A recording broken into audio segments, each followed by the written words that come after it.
Her conversation got me thinking, not about the shagging the boss part, just, reflecting on the past and old friends.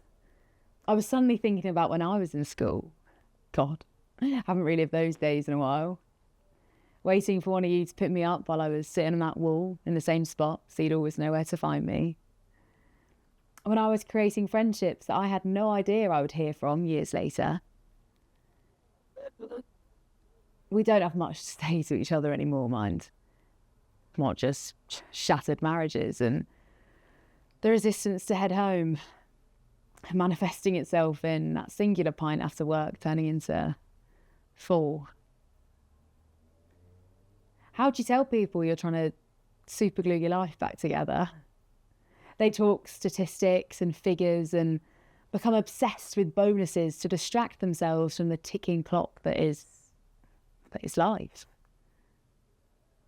And what can I say back to them? That as I'm sitting here with all this rush around me, I can only imagine one thing for my future. Nights spent on my own, scraping any moment of peace from anywhere, the air thick with resentment. I can picture myself sitting there, waiting. I'm curious who will admit it first, whose moody silence will be louder than the others. We'll climb into bed with no warmth provided and we'll lie separately, dreaming privately, craving the sound of the alarm where our lips will temporarily meet, and then he'll be gone.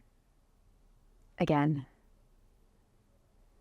Leaving behind more than he'll know he's ever taken away. I'll fall asleep thinking about how he used to hold me, how he'd wrap me up in his arms and everything else would just float away. My brain would forget the to-do lists and overdue bills and become still, as I felt his breath against the back of my neck. I think being still is sometimes the most exciting thing you can do. And I know that even if things feel good now, which they don't, but just say they did, that eventually it will fade out to become the same mundane routine, because you can't give yourself to someone without them taking the other half of you away. I won't distract myself from the ticking clock, with so many unsaid words getting heavier and heavier. I'm coming down to see you, Mum. And I hope we can work it all out.